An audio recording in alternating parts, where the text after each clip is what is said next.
Hello, everyone. A warm welcome to all of you.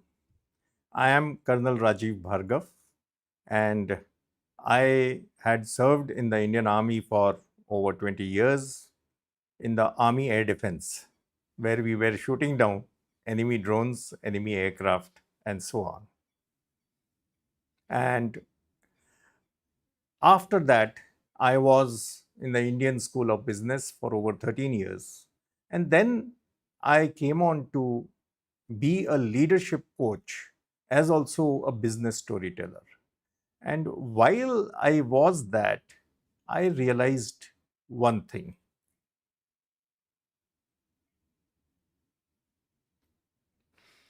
And that was that leaders everywhere in this world of turmoil, there are four wars that are going on simultaneously as of now.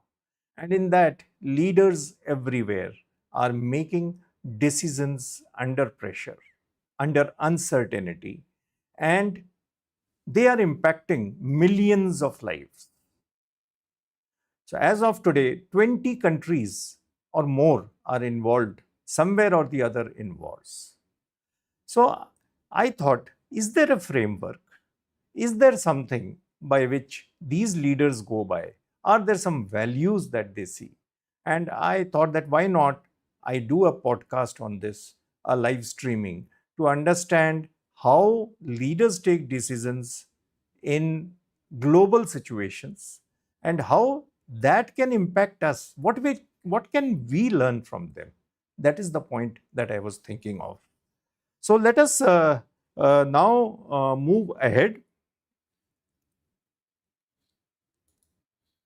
and let me show you that in 1 hour, I am going to talk about 3 stories and 1 framework. We have the introduction, then I talk about the Strait of Hormuz. Yes. Thereafter, again a brief pause for Q&A, and then I have a very good 2 by 2 grid framework for you. We call it the pressure decision grid. Next is the story number 2. It's about Amode of Anthropic versus the Pentagon and what we learn from that. Then we have a Q&A pause. Then we have the story number 3, N. Chandrasekharan, the Tata Crucible in India.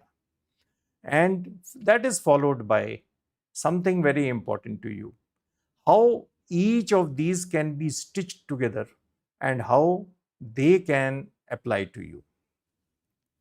So let's move on. There is a challenge.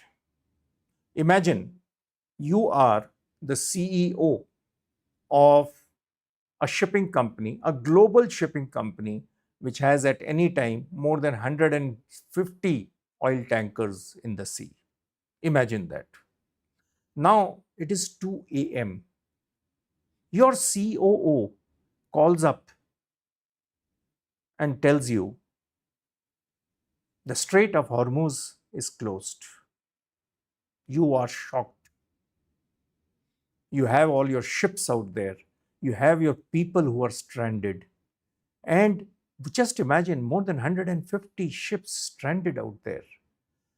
And the markets are going to open in the next 6 hours. What will you do? Well, what you do,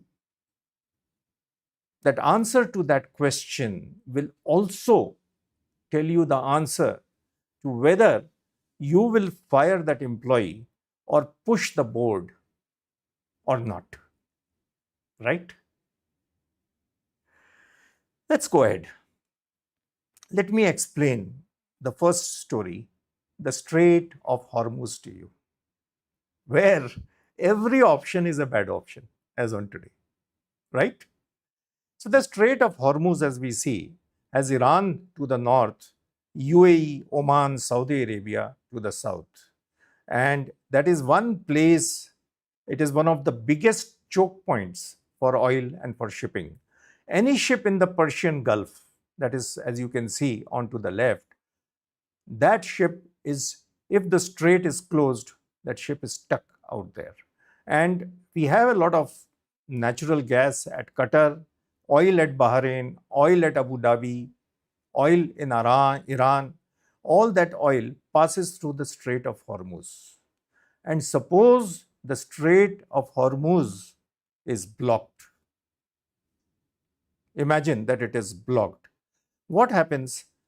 UAE, Saudi Arabia have to push their oil through the east-west pipeline onto the other side, which is the Red Sea. The Strait of Hormuz will not permit. In fact, the Qatar or gas that we are talking about, that is also badly stuck in case Strait of Hormuz is closed. Ships have to at times go right up to the Cape of Good Hope and then turn around. And if I talk to you in terms of figures, by numbers, 20% of world's oil, imagine 20% of world's oil goes through Strait of Hormuz. 90% traffic has reduced ever since this war, USA, Israel versus Iran, has taken place. 90% of the traffic has reduced. More than 150 ships, as I told you, they are stranded. And each ship, each tanker per day is $423,000. You see the amount which is involved. Now, ships have been stuck, as I told you. There are CEOs who are there, who are taking action. But it is surprising to see same information, same sea, same situation. People have reacted in totally different ways. Okay, let us see. Same crisis, and 4 decisions I'm going to talk about. Let's go to Maersk. The CEO is Mr. Vincent Clever. Maersk, when they came to know about the closure, they ordered a full halt. Cruise first. No exception to that. All oil tankers were rerouted where possible. Future contracts were put on hold. That was Maersk. Then was Greece Shipping, Dynacom. Now those guys, what they said, let us push through. Let us see what happens. Let us take a chance. They pushed their ships. Of course, they were not able to get through, but they were betting that the war would be short. And once it is short and their ships are in place, they would be able to cross it much faster. They took a real chance. Third, Costco, Chinese. They also thought that they will move ahead. But ships around them, there were about 7 to 8 ships which were hit by shrapnel. They reversed their decisions, they cancelled their contracts. But initially they had moved. And the fourth is, of course, our very own Shipping Corporation of India. They banked upon their previous relationships with Iran. And based on their requests, they were able to have 2 ships get through the Strait of Hormuz, right? So we see out here 4 different decisions by 4 different set of companies. That is how. But then, as I said, same information, everything same, yet 4 decisions. So what was the framework which was affecting these people, right? All 4 were right. But let me tell you, the first principle of decisions under pressure is that there is rarely one answer. Yes, all 4 of them were right in their respect. There is rarely a right answer. There is always the most defensible answer. And that depends on 3 aspects: what you know, what you value, and how fast you must act.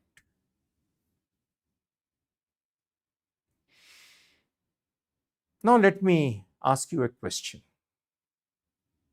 If you were the CEO of Maersk, which path would you have taken and why? Type it in the chat if you can. Because, as I said, all four decisions which were taken, they are all correct. But the real correct answer is, what is the defensible action that you can take? And as I said, I'm repeating it for the sake of importance. It all depends on what you know, more important, what you value, and how fast you must act. So you can type it in your chat as we go ahead, because there is always there is a lag on YouTube. So what happens is I'm not able to take on the answers. Towards the end, I will see all the chats, although I just now see that somebody has written negotiate with Iran. Yes, that is one possible answer which he could have taken. But keeping that in mind, now let me introduce you to something important, which is a 2 by 2 framework. It is the heart of every decision. Actually, even you use that framework. It is just that you have not identified it. All right. Let us move ahead. I call it the pressure decision grid. Right. Let me explain it to you. So there is a vertical axis and there is a horizontal axis. The vertical axis is about low stakes versus high stakes. A high stake may be in international matters, it could be something that if you don't do something, you may lose $200,000 or $200 million. If a low stake would be would be something like a $100,000 or lesser or something. So you understand the stakes are about maybe money, maybe about lives. Low stake would be that no life will be lost. A high stake would be there would be lives lost. Low info is to the left and high info is to the right. A low info is when you are not having any information about what is going to happen. That is also a high risk, let me tell you. A low information is high risk. Towards the right, as we go ahead, it is high information, right? A high information means you have pretty much knowledge about what is going to happen in the future. And that is also resulting in a low risk. Remember, low info is high risk, high information is low risk. Low stake is in terms of you understand, high stake is where it is really costly to you. So let us move ahead. Low stake, low information. Simple. Experiment and learn, right? Experiment as you can because there is hardly any stake involved. There is low information, so you are not very sure. So why not experiment?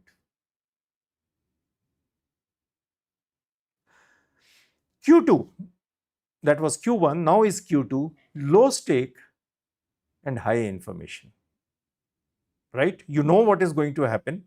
Your stakes are low. So might as well you may negotiate, you may delegate, you may execute. See, don't do it. If you are a leader, you can always give it down to your next subordinate. Why? Because information is very clear, so the risk is less and the stake is low. So even if say, the subordinate fails, it is really not going to matter that much. Next is Q3, high stake, high info. The stake is high, millions of dollars. Information is high, so low risk. Low risk, high stake, move with speed. Don't be a follower, be the leader, right? And is Q4 is the most difficult one. High stake, millions of dollars are involved. Low info, that means high risk. Imagine, you mostly, good leaders lead with values. We'll see that as we go ahead. Now, what are the options for CEO of Maersk I mean, you people have answered, negotiate with Iran and so many other things. Let us analyze using this framework that I talked about. Again, low info, high info to the right, vertical aspect, low stakes, high stakes, 4 quarters, Q1, Q2, Q3, Q4. Let's analyze. Q1, low stake, low info. For Maersk, suppose if it was low stake, low info, it would mean that there may be just one odd tanker out there hanging around, very less risk, and most of their tankers are somewhere else. Low info, they do not have any information whether Iran is going to, when they will go and have bombs on various ships or something like that. Information is low, so the risk is high. Remember that. So it is good for them to wait it out, right? Wait out. Let's see what happens. There is no, the high stake is low, doesn't matter, right? Q2 is low stake, high info. Again, one odd ship, you have sufficient information as to how Iran is going to bomb or use their drones or whatever. In that case, negotiate with Iran, right? Negotiate with them, talk to them. See, even if they don't agree, it doesn't matter. You are at having a low stake. Third is high stake, high info. Speed through the Strait of Hormuz, right? You have high information about Iran, whether they are going to do something, not doing something. The stakes are very high. So if Iran is going to attack or not going to attack, speed through. Let's see what happens. And the most difficult one again, high stake, low info. High risk, high stake. You value human life over profits. You take alternate routes. Now it is very clear which quarter, which decision CEO Maersk had taken. You can type it in the channel. You think which is the one, which Q quarter is the one which is applicable to them, right? You should see that. I hope you are getting it now, how we are going about things. Let's now come to another story. Story number 2. Yes, it's about Dario Amodei of the Claude fame, the Anthropic fame, versus the Pentagon, right? This story is about Feb-March 2026. Pentagon, as you may be aware, is in USA. There is high stake, $200 million in terms of contract. And if I may read it, $300 billion worth of evaluation of the firm. This information available is low. The situation they got into has never ever has been anyone has been going through it, right? No one had gone through that information. So the situation is set for you. Anthropic, you know what that situation was? Okay, so let us talk about the 6 steps. Step 1, Anthropic got into a contract with the government of USA and Pentagon that the Pentagon would be able to use Anthropic's AI and intelligence for their defense activities. Their classified networks were linked to that of Anthropic. That was a big achievement. Anthropic was in a big high about that, very big high, right? It was never ever any other firm had ever got into a classified network. But then what happened? The US government, the Pentagon, they moved the goalposts. See, Anthropic had, when the contract was signed, Anthropic had said that there are 2 red lines. One, that their agents, their AI, will not be used for mass surveillance of US citizens. 2, Anthropic will not be used in autonomous weapons. Those are the ones which are totally away from human. There is no interference by humans. They themselves decide the target. They fire the weapon. the impact takes place, and thereafter is whatever action to be taken. So there is no human involvement at all in that. They said these are the two red lines. Anthropic will not be used for this. But what happened? Pentagon changed the goalpost. They said, we will use all your weapons as far as they are for lawful purposes. All your tools, this. Now, what was lawful purpose? Who decided what was lawful? How it was lawful? So Anthropic said nothing doing. They put their foot down.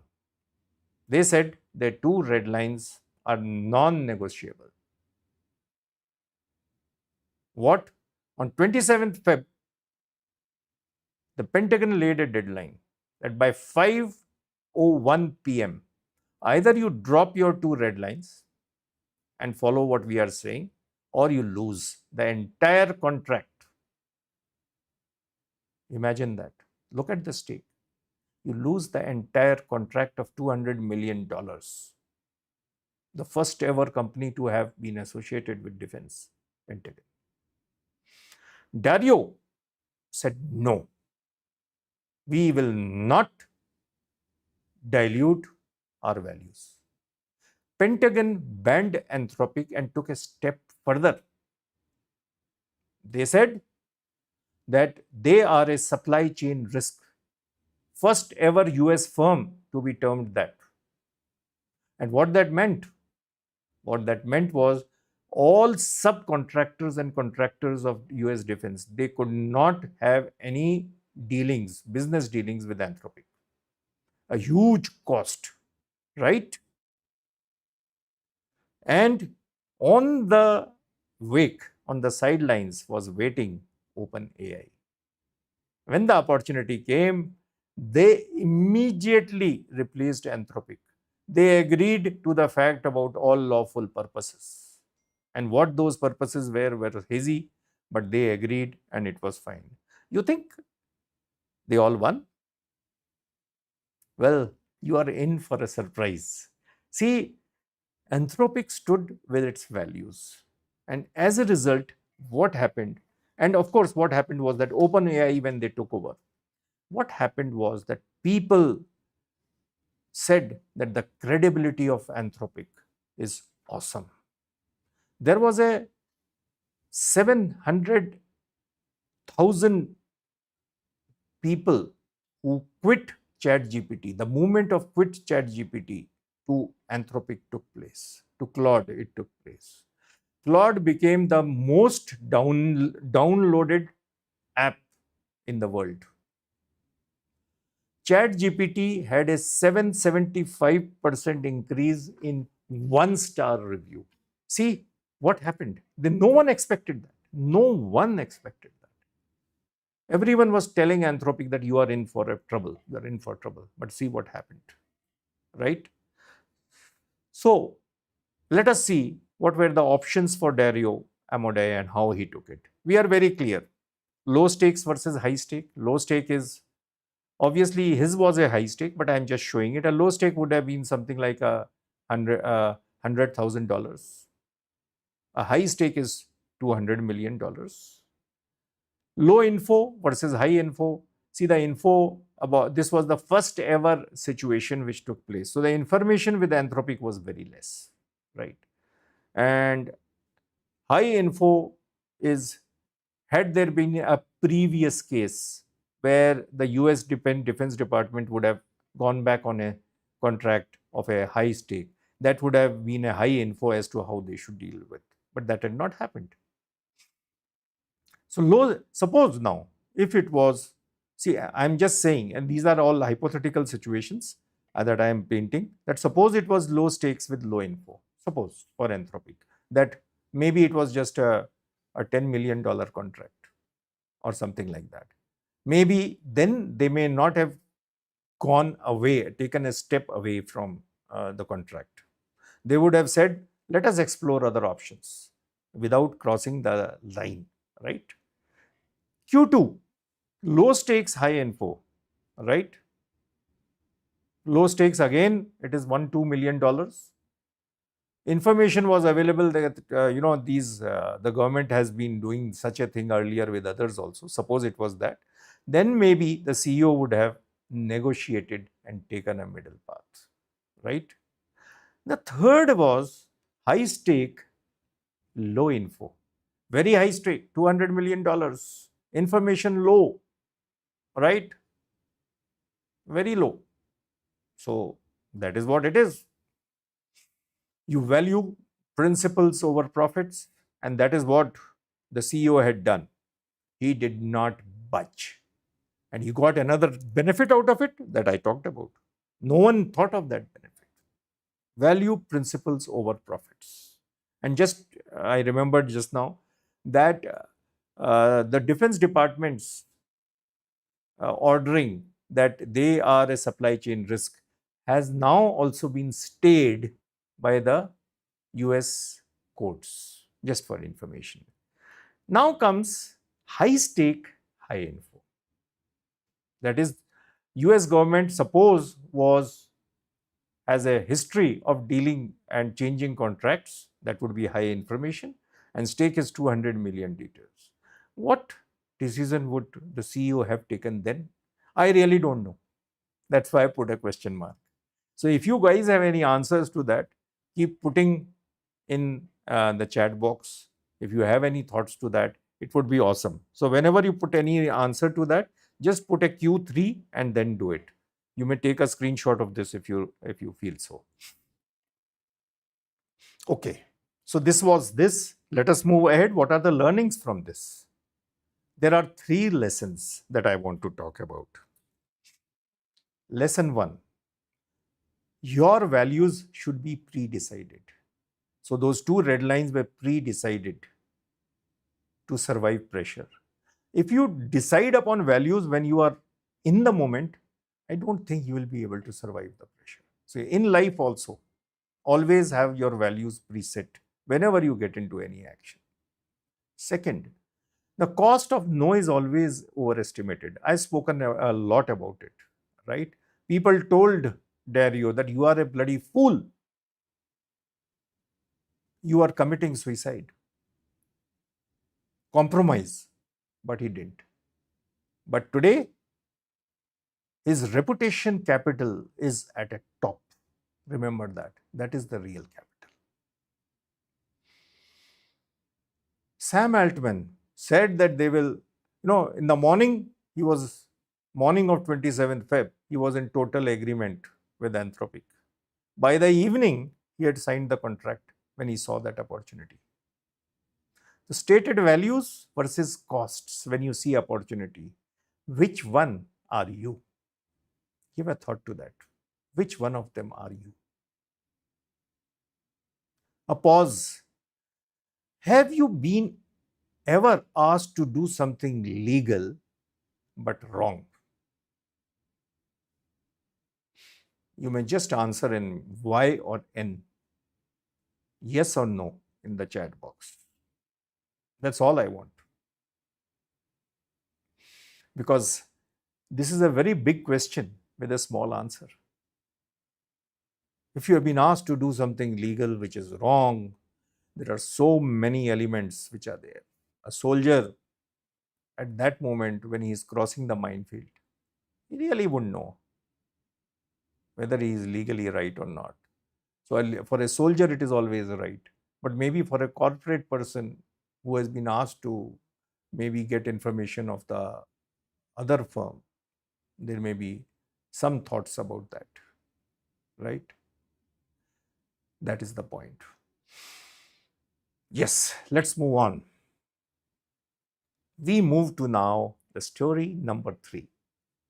Let me have a sip of water.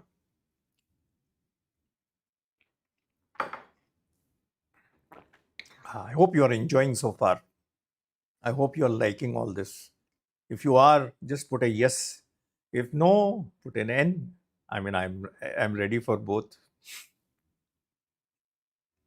Story number 3. It's an Indian story. I've already given you a hint. It is N. Chandrasekaran and the Tata Crucible. Tata Group 2025-26. He is the chairman of Tata Sons. He had 5 fires, not one, not two, but 5. Most of us, most of us are worried about one challenge. He was handling 5 challenges, right? $73 billion market cap got erased in no time. Are you aware? No, because they took it cool. Tata took it so cool. 5 fires simultaneously. Each one has alone would be a career crisis for you. One, Air India crash. You are aware of that crash which took place. But that was not the only thing. Thereafter, the regulatory heat by the government of India on Tata was enormous. Especially, yes, it was really enormous. So that was one aspect. Other, you are aware about Jaguar Land Rover. The Tata's, I would say, the cream, the gem in Tata's entire gathering. So while in UK, the JLR factories were attacked by cyber criminals in a big way. Their stock went down by 42%, their production halted. And that was a big thing for Mr. Chandrasekharan. Number 3, TCS, agentic AI. Agentic AI started impacting in a big way. TCS was the crown jewel, the cash cow for these people. And imagine what happened. The cash engine failed. 22% drop in the complete share prices which took place. Board challenge. See, Chandrasekhar was due for a renewal of his chairmanship. His board meeting, the board was to decide in March itself, whether he is to get an extension, a renewal or not.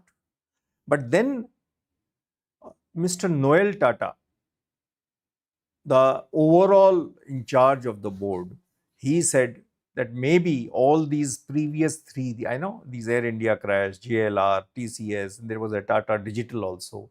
He said that all these are resulted in a lot of loss of value for Tata. So he was saying that we should reconsider maybe if we should go ahead and for confirmation or not, right? So now Chandrasekharan himself, see, by the way, Mr. Chandrasekharan at that time, out of the 5 people on the board, 3 were with him. He could have easily gone ahead and had the board taking place for his renewal, and by he would have got it. But however, he himself said no. He said, I want a full, all 5 people to back me. And so he said that let us postpone the board meeting. That board meeting got postponed and it is now slated for June as of now. Just because he said he could have highly got through that, but he wanted everyone's backing, including Mr. Noel Tata's. Fifth one is the RBI listing mandate.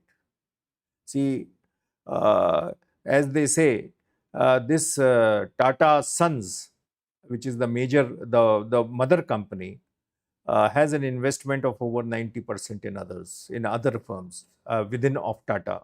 So, what was being said is that they need to be listed. They need to go in for an IPO. The government had said that by September 2025, they should be listed. And before that, obviously, there would have been an IPO. So, what the problem was that the moment they are listed, the privacy is gone. And Tata Sons absolutely was not willing to do that. So, they pushed back on that. And as on today, till date, they have not gone in for an IPO and they are not interested in going for an IPO. So there were 5 problems that was being faced by Mr. Chandrasekharan, right? How would he have handled it? I don't know. How did he stay standing? Let us go back to our 2 by 2 matrix, right? Options for Mr. Chandrasekharan. Low stakes versus high stake. What was a low stake? A low stake would have been that the company Tata goes on, Tata Sons goes on, there is nothing to be worried about. A high stake would be something like he loses job, or it could be also about, really about that, as I told you, $74 billion downfall. Big stakes. Low information would be about what is the future course? How will the government take on Air India? What will happen to Agentic AI for TCS? Right? How will JLR recover from all those problems? A high info would have been a clarity on what is going to happen to all these things, right? How the government of India is going to take on the IPO issue. So let us see low stake. Suppose it was low stake, low info, right? Which is the case. There were certain cases. Now, low stake, high rate is equivalent to low stake, high risk. So, what Mr. Chandrasekharan has done, he has invested in a number of ventures. In Ahmedabad, they have gone in for a chip factory worth billions of dollars. Tata Digital is taking a new form. So they have, he has, continued. So that is a Q1 that he is going through. He is actually doing it. Low stake, high info, right? You don't even, most of us don't even come to know what Tata is going through, right? Nothing has changed. He has ensured that the status quo is maintained. High stake, low info, right? Imagine all those cases which I told you. The most important was that of his own chairmanship. The information was not clear. But what he said, he stood by his values. He deferred his vote. And next is high stake, high information, right? RBI listing was very clear. The information was very clear. But they took a decision and forced the exit for themselves. So actually, Mr. Chandrasekharan has taken action in all 4 quarters, if you see. What are the 3 decisions? You see, he asked to defer his own vote. A narrowly one vote would have got him the chairmanship, but maybe not the confidence.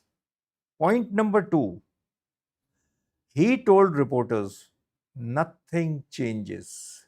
Yes, 4 words controlled the entire narrative. Nothing changes. And Tata Sons, the entire Tata Group, Tata Holding, everything continued the way it was supposed to. Most important, he kept building while firefighting. You know, the semiconductor fabs, gigafactories, AI first, TCS has taken to AI like a duck to water.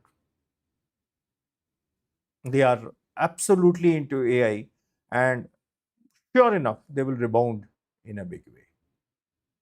You see, 3 decisions, one leader, how he has gone about it. And you have seen the 2 by 2 framework. So let us apply this in a way to you. Same principles, different scale. See, your scale is at a lower level. What we saw was at huge levels, but the principle remains the same. The level may be different. Mercs halted their ships, right? Now you should also see they halted their ships because they really valued human lives. You should see, what do I value most right now? It's a learning that you can have from Merck. What is it that you value the most? Right? Number 2, you remember Dynacon I talked about, the Greece ship. They tested. They immediately, no, they did not, they said that we can be the first in place. They tried, they experimented. So, what is my cheapest experiment that you can think of? What can you do?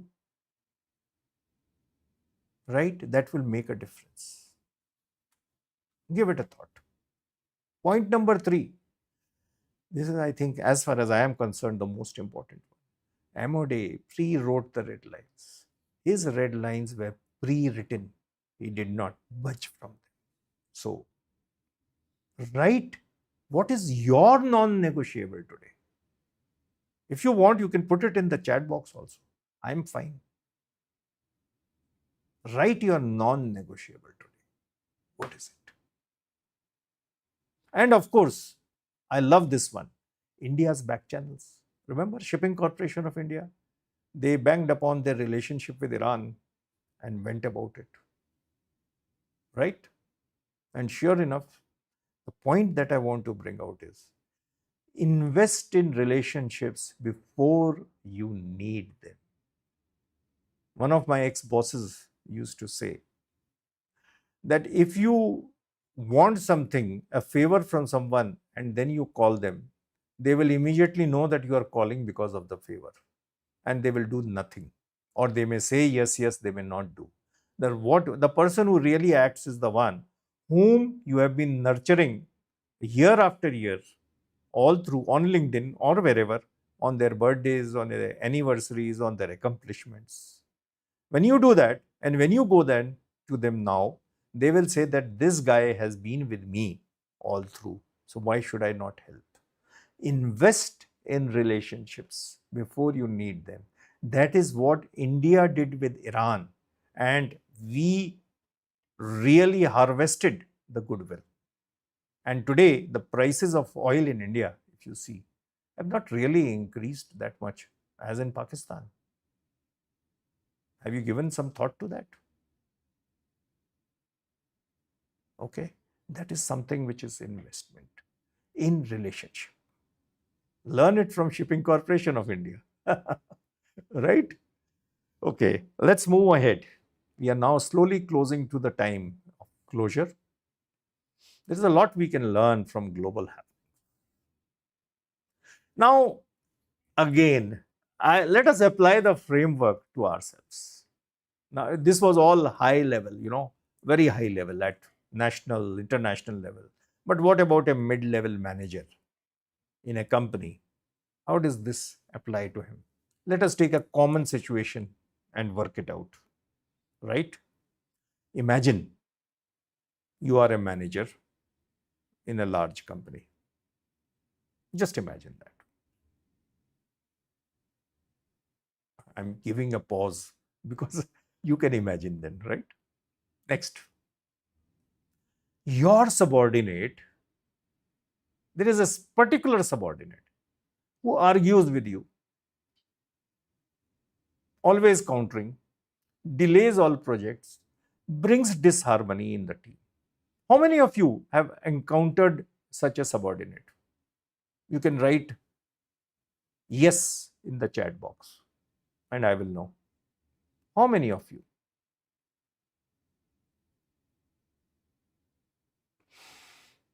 But now comes the twist.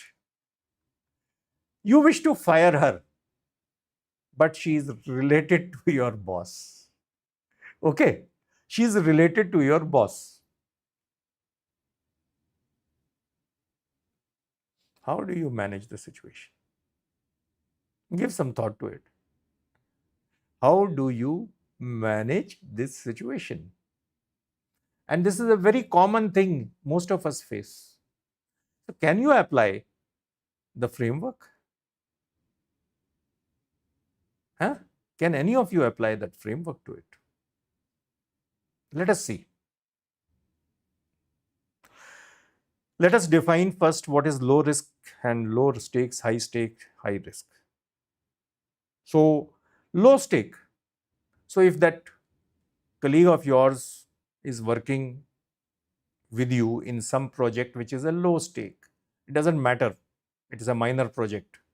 It may succeed, may not succeed, but you have much more hotter irons in the fire. So, you will manage well. Then there is high stake, big project costing millions of dollars or millions of rupees in our case, in India's case. If you lose that project, the company is likely to get into a lot of problem in terms of money. It's a big project for you, right? Low stakes, high stakes. Low risk. A low risk is something like your boss, although is related to her, is not really, it's okay. I mean, if you take some action, your job is not in danger, right? A high risk is where not only is she related to the boss, but she is also his favorite, right? Favorite. So if you fire her, you might as well lose your job. That's a big risk for you. So how do you go about it, right? I wish it was a in-person class. Then I would have got some of you to come and, you know, write it as to where, what would you do in Q1, what would you do in Q2, Q3, and Q4. But never mind, we have technology, so let us work with that. Low stake, low risk. As I said, low stake, it's a normal project, doesn't matter. The boss is also maybe shortly going on a posting or a promotion or a retirement or whatever. So the boss is not that worried. So if that is the case, quietly hand over the case to HR. Let them manage it. You don't have to do the firing, right? You all agree? A good one, right? Next, low stake, high risk. Your project is small, doesn't matter to you, but the risk is high. If you even touch her, the boss is going to get angry at you and maybe you'll lose your job. If that's the case, don't fire her, man. Just give her another task. Just get her out of your hair. Give her some other task. Manage. That is Q2 for you, right? So you would be interested in knowing now what is Q3, what is Q4. Let us see. High stake, low risk, right? Big project, huge project where she's troubling you. She's not letting you step up because she's arguing at every case, right? But the risk is low. Your boss is not too bothered about her. Maybe going on posting, whatever, as we discussed, right? Well, somebody has also mentioned here, talk to the boss. Sound the boss and then fire her, right? Simple solution. Now we come to Q3, high stake, high risk, right? Big project, but you can't touch her because the boss is against you. But here I say you fire her because it is your values, your red line. Don't compromise. Maybe face the consequences if this is the situation. And as happened with Amodei, for all you know, there must be something, maybe something good waiting for you. Maybe the others have also noticed this. And when you have fired her and your boss comes and tells you that I'll now leave the job, there are others who will stand up for you and say, okay, what is this? Or maybe there is a boss's boss who is looking at him.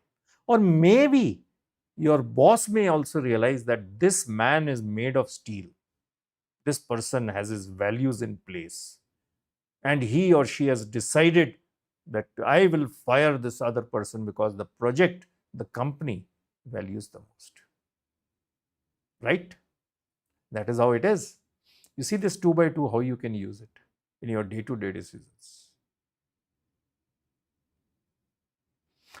Think of one decision you are currently delaying and which quadrant is it? Which decision you are delaying? Type it in the chat. Right? Okay. While you are typing, let us move ahead. We are coming to the absolute close and we have some time. I want to say that the Strait of Hormuz did not create the choke point. It was always there for centuries. It was not a choke point then, right? The decisions of America, of Iran, of Israel, of so many countries, they did. And what we learn from Maersk, again, I'm going back there. What we learn from Maersk is one, protect your people. Always Q1, always Q1 values. Buy time wherever you can. In that case, when it was at 2 a.m., you don't have to take decisions till 6 a.m. when the markets open. Delay it if you can. Don't take any irreversible moves before the time has come. Third is boldly face the consequences of your decisions. You see, the Maersk CEO, I'm sure the company faced a lot of financial losses. Their contracts were held. Whatever contracts were existing, the company had to move the tankers along much longer routes. There was a time penalty. There was so many other things. But they stood with their values. So you have to learn the things from a global leader. All of us can learn from them. Any decision that you would look at differently, you don't put it in the comments. There is already a lot of comments there. But yes, is just give it a thought that after this session, is there any one decision of yours that you will look at differently? If I have achieved that in you, I think my session has been successful as far as I am concerned. Well, so this was my session one. I will just look at your various aspects. If this episode was useful to you, please like it. My website is as visible out there. I am going to come very, very frequently in the series Decision Making Under Pressure. And my next episode is going to be Speed versus Quality. So keep looking at my website, keep searching my website. I will be telling you about my next episode, and it would be an honor if you can attend that. Right? It would be a real honor if you can attend that.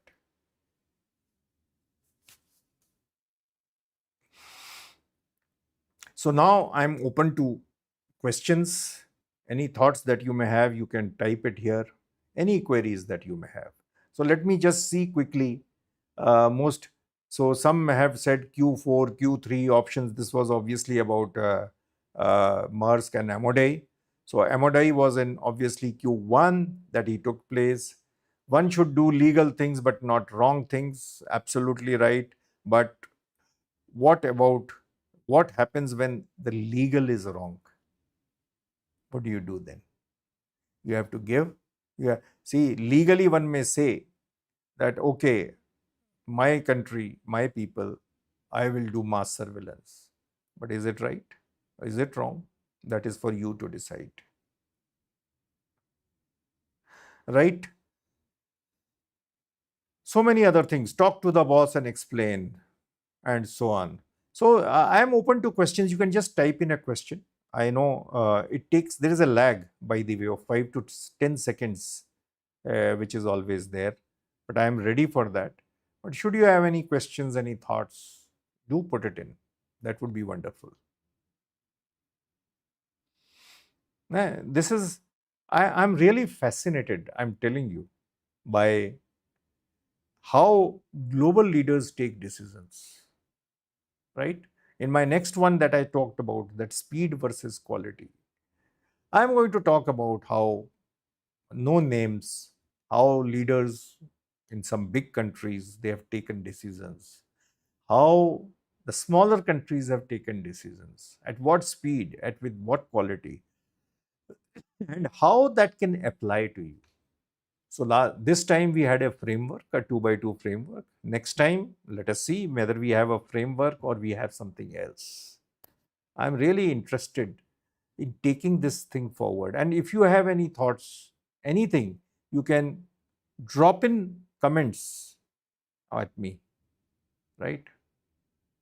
See, I'll just type in my email also. You can drop in comments to me.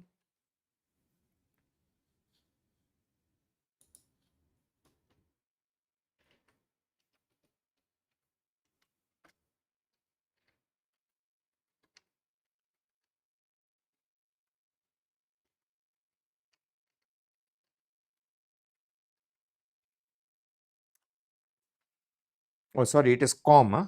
It is com.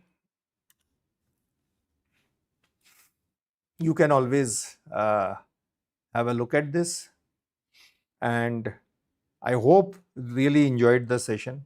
At least I enjoyed teaching you, and I loved the participation despite being on YouTube, despite the lag which is there.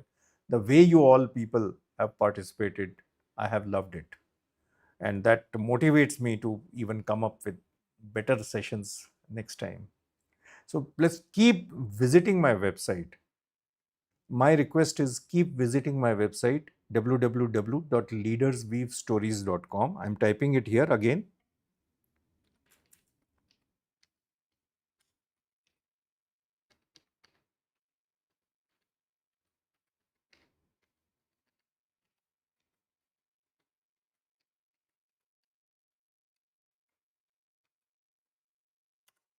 That's my website. Keep I keep it totally updated. So my next session, my other things, whatever I do is all available. Do visit the website. Do put in your comments. I am available on WhatsApp also on them, and that would be awesome, right? Thank you so much, and I loved it. Thank you, Pratap sir.